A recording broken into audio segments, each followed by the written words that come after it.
Ok, pessoal. Então é o seguinte. Hoje nós vamos ver algumas leis nesse livro aqui. Esse livro é um livro chamado Sheva Mitzvot Hashem. É um em hebraico, tem em inglês, foi traduzido para o inglês, que é o The Divine Code, Código Divino. Foi compilado por um rabino de Jerusalém, baseado no Talmud e outras fontes judaicas, sobre as leis dos filhos de Noé. O que realmente eles podem, o que são proibidos, ok?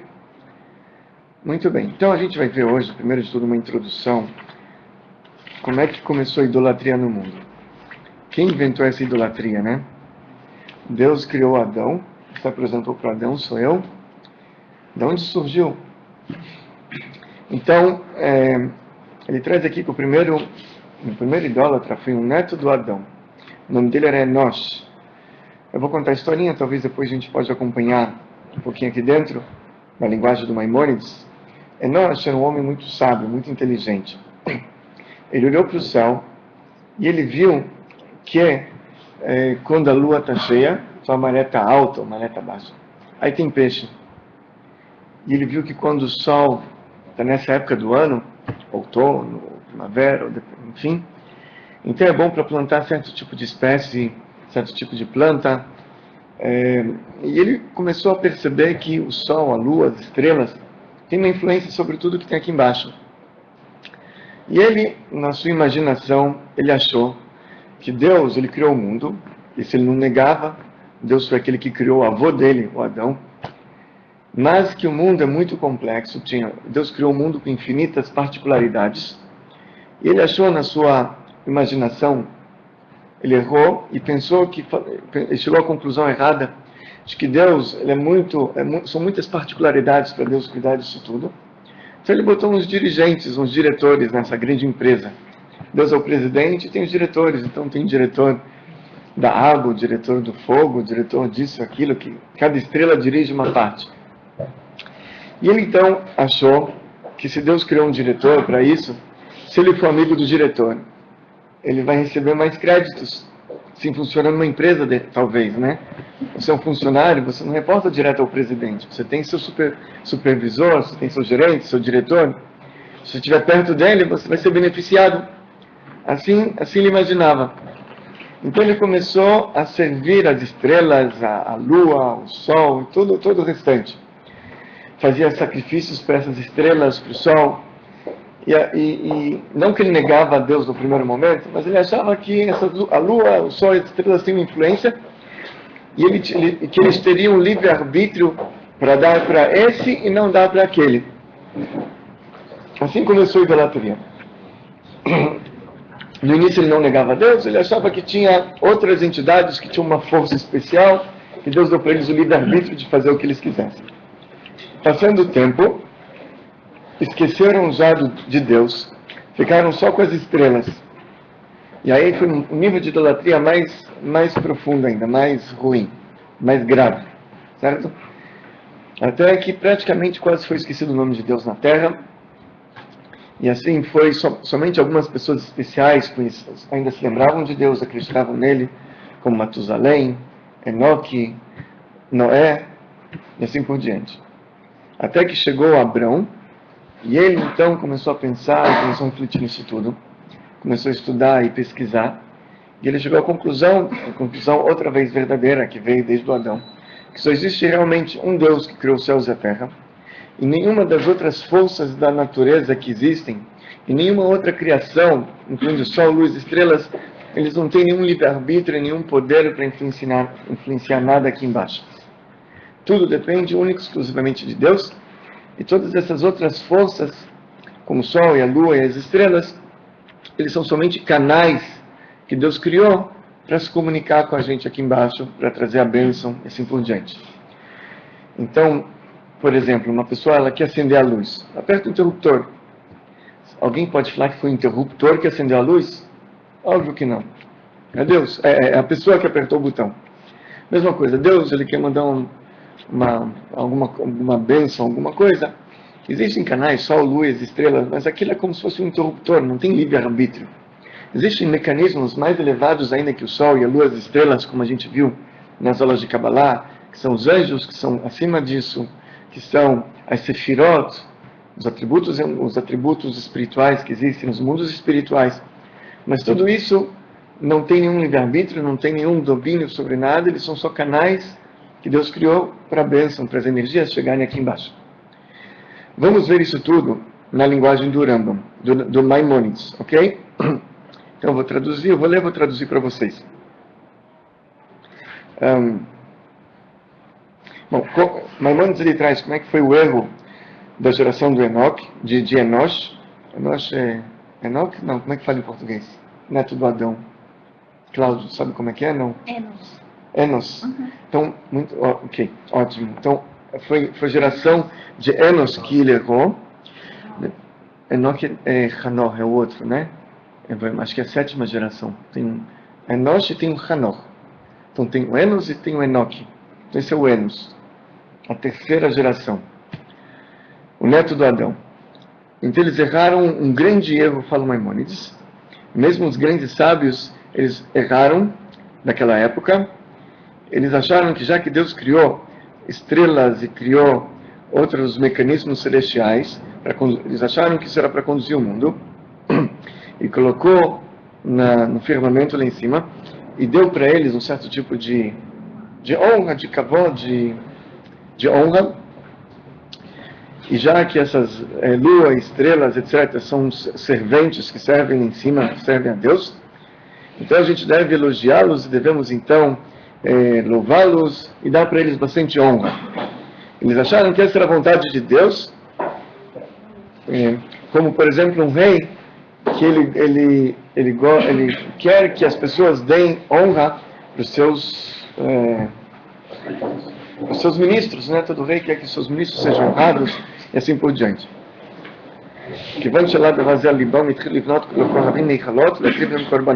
Então, já que eles pensaram sobre isso, eles começaram então a fazer templos para essas estrelas, e começaram a fazer também estátuas dessas estrelas e fazer sacrifícios para essas estrelas, e começaram a louvar, elogiar e se ajoelhar para essas imagens, porque eles acharam que essa era a vontade de Deus. Esse é o princípio esse foi o princípio da idolatria, o início da idolatria. Não que eles negavam Deus, mas eles achavam que existia uma vontade de Deus nisso. Ele traz aqui alguns versículos do profeta Jeremias mostrando essa ideia. Nós vamos por lá e depois ele fala: pois vieram então profetas falsos e falaram para as pessoas que Deus enviou eles, e que Deus ordenou também que fosse servido tal estrela, ou tal entidade celestial, ou tal anjo, e que a gente deveria então servi-lo e fazer sacrifícios para eles, e servir oferendas para essas estrelas. Esses são os profetas falsos que falaram isso.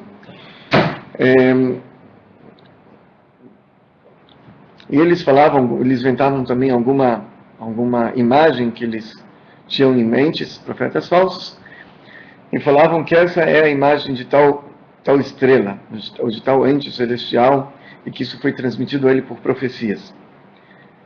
Então, assim começaram a fazer vários templos e várias imagens. Isso foi feito, às vezes, embaixo de árvores, às vezes em cima de montanhas ou em vales, em todos os lugares. E as pessoas se juntavam lá e se ajoelhavam para aquelas figuras e falavam que essa figura, ela ajuda ou ela prejudica, ela traz uma bênção ou não, e que seria interessante que servissem e que temessem essa estátua, ou aquela figura. E os sacerdotes daquele templo falavam que através desse tipo de serviço vocês vão ter sucesso, vocês vão aumentar, vocês vão conseguir, vocês vão ganhar, e façam isso e não façam aquilo. Ok? Então, assim continuaram, e vieram outras pessoas que falaram que um anjo falou com ele, uma estátua, ou aquela estrela falou com ele, enfim. Isso foi nos primórdios, a história da idolatria, como é que começou. Então, e começavam também a fazer regras e leis para esses tipos de idolatrias. Isso foi, então, espalhado no mundo inteiro, e as pessoas começaram, então, a servir essas formas, esses formatos, diferentes dos outros, e fazer sacrifícios e oferendas, e se ajoelhar para essas figuras. E com o tempo, então, foi esquecido o nome do Deus bendito seja, por todas as pessoas, e não se lembravam mais dele. E todo o povo, eles conheciam somente então aquela figura de madeira ou de pedra, e o templo de pedras que foi feito para aquela idolatria. E desde crianças eles cresceram com aquela ideia errada na cabeça e aprendiam a jurar em nome daquela idolatria assim por diante. E os sábios daqueles templos, que eram os sacerdotes, falavam que não existe um Deus, mas sim existe somente essas estrelas e essas figuras assim por diante. Porém, o eterno nosso Deus, ele não era conhecido, a não ser por pessoas especiais como Enoque, Matusalém, Noé, Shem e Eber, os filhos de Noé, Sem, filhos de Noé, Sem, e depois o neto, Eber, como é que fala? Eber. Sem e Eber eram pessoas que sim conheciam Deus, e assim o mundo foi continuando até que chegou o Abrão, o hebreu. Então ele começa a falar um pouquinho sobre Abrão, o hebreu. Ele conta como é que Abrão ele descobriu a Deus. Aos 40 anos existem vários estágios de como ele descobriu Deus. Abrão descobriu Deus desde pequeno. Tem um midrash que conta que quando ele tinha 3 anos, o pai dele tinha uma olaria. Na olaria ele fabricava estátuas, o pai. Ele era um vendedor, produtor de estátuas. E vendedor, ele direto um fabricante naquela época, não tinha distribuidor, ele fabricava e vendia na loja. Uma vez ele foi fazer compras, e ele falou para Abrão, que era um menino de 3 anos, ele falou: fica aqui, toma conta da lojinha, até eu voltar. Então Abrão ficou, e o pai dele então foi fazer compras. Quando o pai saiu, o Abrão pegou uma estátua, o Abrão ainda, antes disso, chegou um cliente, falou: quero uma estátua bem forte para me proteger. Aí o Abrão falou: olha, essa aqui é forte, mas eu vou te falar um segredo. Meu pai tirou isso aqui do forno faz meia hora. Antes ele era só um pouquinho de barro. Você acha que isso aqui pode te proteger? Ele falou: acho que não, é verdade. Então ele foi. Depois chegou uma outra e falou: eu quero alguém para me dar sorte, eu quero alguém que vai me dar bastante sustento. E o Abrão outra vez convenceu a mulher que não valia a pena comprar, porque isso é tudo besteira. Depois o Abrão pegou um um martelo muito grande, quebrou todas as estátuas, deixou só uma estátua grande, a maior que tinha. E ele pegou um prato de comida, botou embaixo da estátua e botou o martelo na mão da estátua. Daqui a pouco o pai dele volta e fala: Abrão, o que aconteceu aqui? Te deixei para cuidar da minha loja, olha só o que aconteceu. Ele falou: pai, não fui eu. Você está vendo essa estátua? Ela quebrou todas as outras estátuas, porque eles estavam brigando pelo prato de comida. Aí o pai virou para Abrão e falou: você acha que eu vou acreditar nessa tua mentira, meu filho? Foi você que quebrou. Ele falou: pai, se a estátua não consegue quebrar, você concorda que ela não consegue quebrar? Então por que você fala para todo mundo que ele pode ajudar e trazer sustento e proteção? Ele nem assim mesmo consegue se proteger. Então, desde pequeno ele conheceu o caminho da verdade e foi crescendo, até que ele chegou aos 40 anos, ele conheceu Deus de uma maneira completa. Enfim, Deus mandou ele sair da terra dele, tem toda a história. E ele foi aquele que divulgou a unicidade divina para todo mundo e fez milhares e milhares de seguidores. Muito bem. Então agora, depois dessa introdução, a gente vai ver então um pouquinho sobre as leis práticas de idolatria, certo? O que seria, o que pode, o que não pode, enfim.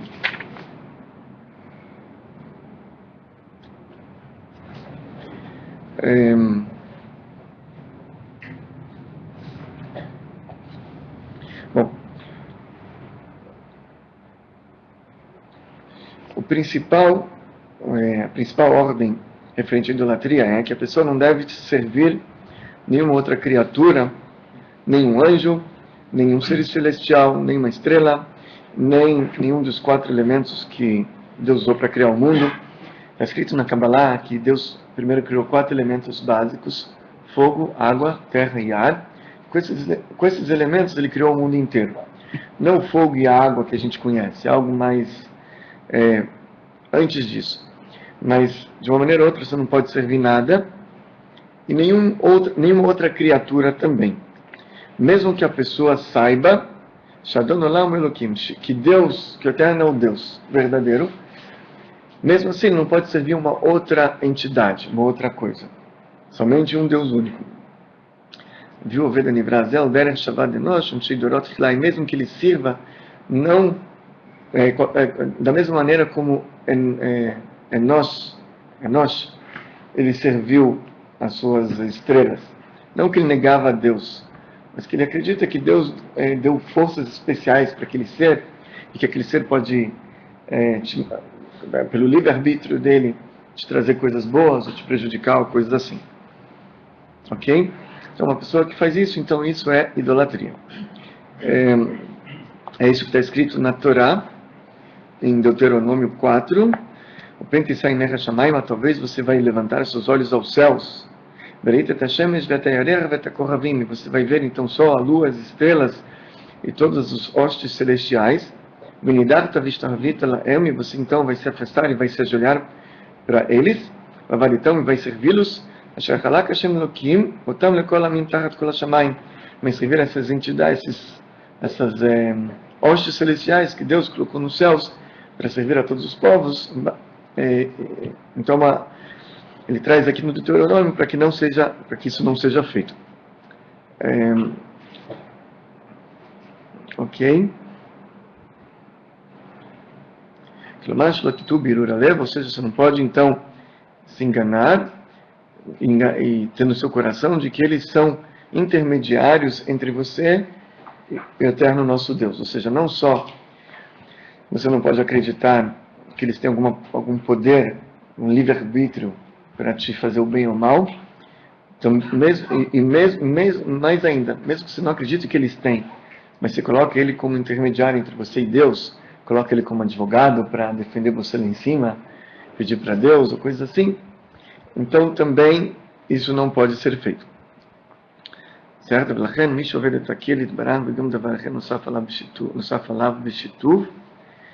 Então, uma pessoa que ela serve a Deus e mais algo que ele associa a Deus, algum sócio, mesmo que ele fala que o principal é o Eterno nosso Deus que criou os céus e a terra, só que ele tem um sócio, ou seja, ele associa na sua crença, na sua fé, mais uma criatura e considera ele como um outro Deus, mesmo que ele serve somente o sócio sozinho,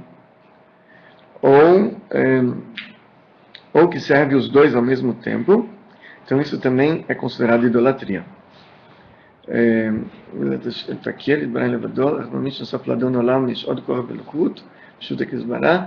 Então, ele traz aqui também aquele que não serve, um outro caso, aquele que não serve somente a Deus.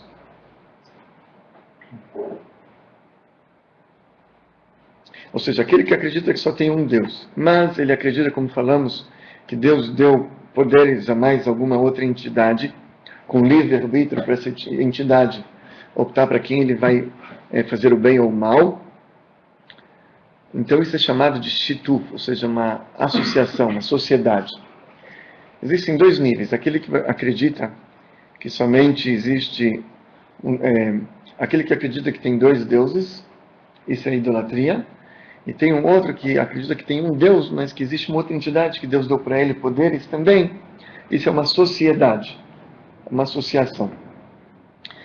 E existe aqui uma discussão entre os grandes legisladores da época do Talmud, se um Ben Noach, se ele é proibido também de acreditar num shituf, numa associação. Eu vou explicar melhor. A verdade verdadeira é que somente Deus tem a força de fazer tudo, e todo o resto está totalmente anulado para Deus. Nenhuma entidade tem uma força para fazer nada. Tudo vem somente de Deus. ok? Só que a pergunta é, se existe alguém, um Benor, que na cabeça dele ele acha que Deus deu para tal entidade, para a lua, para o sol, para qualquer outra coisa, um anjo, força e livre-arbítrio para ele fazer o que ele quiser, se ele está transgredindo o primeiro mandamento dele ou não. Então isso é discussão, se ele transgride ou não. Ele está acreditando uma coisa errada, mas ele está transgredindo o mandamento que Deus deu para ele ou não.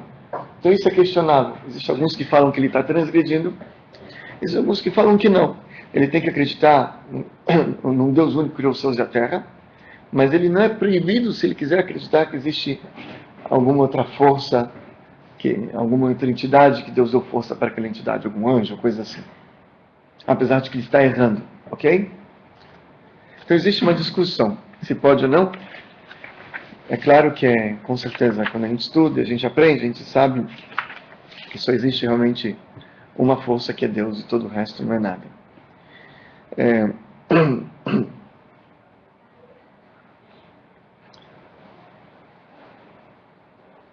Ok. Então ele fala também, todo aquele que pega alguma coisa da criação e coloca aquilo como um Deus, ele também está fazendo idolatria. Por exemplo, aqueles que servem espíritos de pessoas que faleceram, outros espíritos que eles acham que existem, enfim.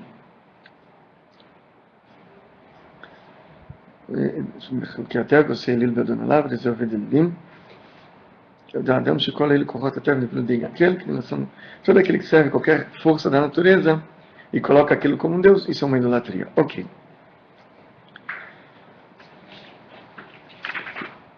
Muito bem. Então aqui é o seguinte.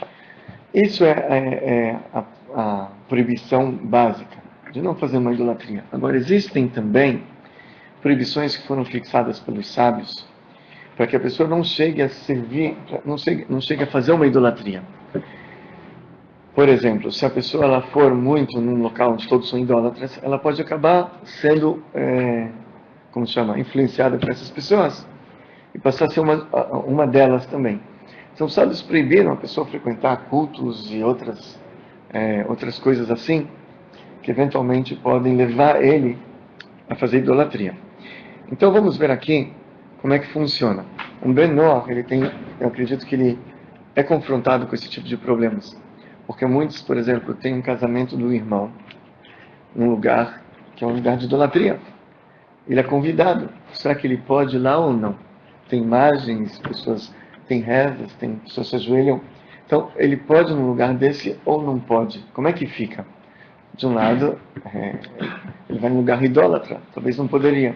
Do outro lado, se ele não vai, fica chato com a família também. Todos os irmãos vão. Então, como é que funciona? Então, para isso existem regras também. A gente vai aprender hoje. Certo? Você é convidado dia 25 de dezembro para fazer um jantar. Você pode ir ou não pode ir? Como é que funciona?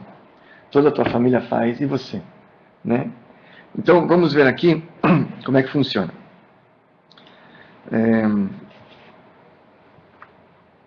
Primeiro, ele traz que a pessoa não deve escutar músicas... como é que chama essas músicas? Músicas de idolatria. Gospel, né? Essas músicas idólatras, a pessoa não pode escutar. Também não deve cheirar, como chama? Incenso, essas coisas que eles fazem para... Veja, tem incensos que eles vendem que é para dar bom cheiro. Que você compra, sei lá, em supermercado. Que eu não sou perito nisso, mas eu creio que não tem o intuito de servir a Deus ou coisas assim. É uma coisa para dar bom cheiro. Mas existem incensos que são vendidos para propósitos idólatras, assim. Então, esse tipo de incensos não se deve cheirar, é proibido. Certo? Até mesmo admirar um certo tipo de imagem. Ok? Enfim, e a pessoa não pode também ter proveito de idolatria. Então, vão te vender um colar que tinha lá no santo, coisa assim. Você não pode usar aquilo, porque aquilo foi algo usado para idolatria, você não pode usar aquilo também. Certo? Você não pode ter proveito de idolatria. Serviram para alguma estátua, alguma comida, você não pode depois, mesmo que estiver muito gostosa, você não pode comer aquilo, é proibido. Ok?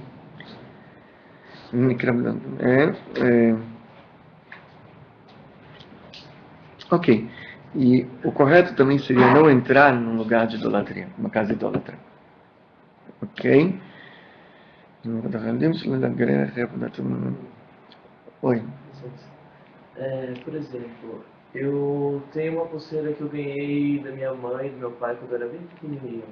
E aí eu tenho aquilo dali como algo precioso meu. Algo que eu assim guardo e não deixo ninguém tocar nem nada. Isso chega a ser uma idolatria? Não, de jeito nenhum. Uma coisa que seu pai também te deu, É. não tem um sinal, uma coisa assim, uma pulseira. É. De jeito nenhum. Isso é uma coisa de estimação sua, não tem problema. O que a gente está falando aqui são de imagens idólatras ou coisas assim. Símbolos, sinais, ou coisas que são usadas em casas idólatras. Isso a pessoa não pode ter proveito, porque é um objeto que foi usado para idolatria. Uma coisa que você recebeu dos pais, não tem problema nenhum. Coisa de estimação, certo?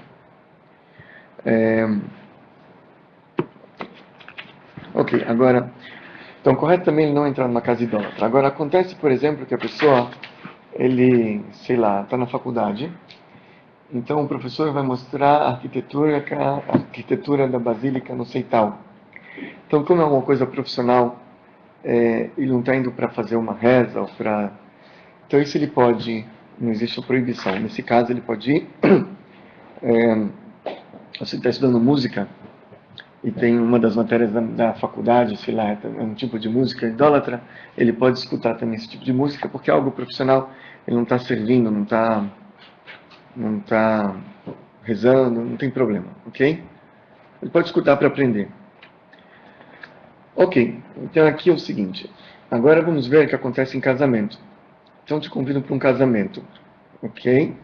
O que você faz? O casamento é através dos sacerdotes que ficam lá em cima fazendo o casamento. E dentro do casamento eles louvam e agradecem aos deuses deles. Então, um menor não deve ir num casamento desse, ok? A gente vai ver se é um caso de familiar como é que fica, mas a princípio ele não deve ir. Né? Se teu chefe te convida, você manda um telegrama depois, você explica que você não, enfim, você explica que você não pode ou você se não consegue explicar, você, sei lá, dá um jeito. Agora, por exemplo, se um casamento é só uma cerimônia, não tem nada de religioso, mesmo que é feito dentro de uma casa idólatra, através do sacerdote deles, então, se não tem uma cerimônia religiosa, só uma cerimônia, aí você pode ir, aí poderia ir. É só uma cerimônia, ok? Por exemplo, se eles fazem um salão de festas deles, e não dentro da casa mesmo. Agora, se tiver um problema, por exemplo, ele traz aqui, se quem está casando é irmão dele ou a irmã dele, e a maioria da família vai estar presente no casamento, então ele pode participar desse casamento, mesmo que dentro do casamento tem idolatrias no meio, ele pode participar, só que ele pode estar presente, não pode participar, essa é a palavra. Ou seja, ele pode estar presente, só que ele não vai rezar, ele não vai responder amém, ele não vai se ajoelhar, ok? Ele não pode participar de nada. Não vai beber nenhuma água, não vai comer nenhuma coisa que vão colocar na boca dele. Ou seja, ele não vai participar da cerimônia. Ele vai estar presente, não vai participar da cerimônia. Ok? Agora, mais uma regra. Se a maioria da cerimônia que está acontecendo ali, do casamento, da festa ou da refeição, é um assunto de idolatria mesmo, como, por exemplo, eles vão lá para fazer algum sacrifício para algum deus deles e comer depois do sacrifício. Então aí a pessoa não pode participar. Mesmo que vai criar conflitos dentro da família, mas como é uma coisa de idolatria mesmo, ele não tem como participar. Certo? É proibido, Deus proibiu ele a qualquer custo. Ok? Então não tem jeito. É uma cerimônia idólatra mesmo que está acontecendo ali.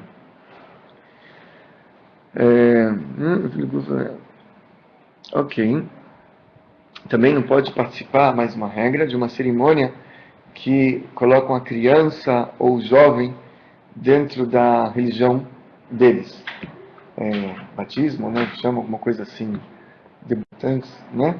Acho que é isso. Não, assim, eu não entendo muito de outras religiões, mas acredito que 15 anos, quando faz, também é um tipo de, não é? Que colocam ele dentro da religião. Então, esse tipo de cerimônia também não se pode participar. Ok? Então, essas são algumas regras básicas.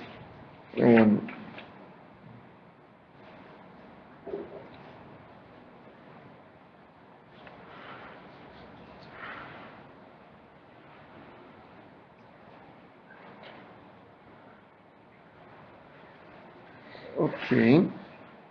Então tá bom, essas são algumas regras básicas. Daqui a gente pode tirar as conclusões, o que a gente faz, sei lá, dia 25 à noite ou coisas assim, se você pode ir com sua família ou não.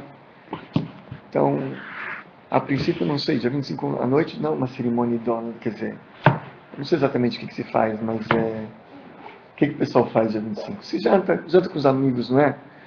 Não fazem rezas, não. Confraternização. Então, isso é uma coisa, ok, isso é uma coisa familiar, né? Família que tem orientação religiosa, outra Mais uma coisa assim, social, né? Então, se é uma coisa social, vai ficar ruim para você não ir, você pode ir, ok? Se é uma família religiosa, vão fazer algumas rezas ou coisas assim, aí complica. Aí complica, aí você não deve ir, a não ser que toda a tua família vai estar presente, se você não for, vai dar maior briga. Aí você vai, você não precisa responder amém ou falar as coisas, você fica presente só para não ter a briga. Certo? Muito bem.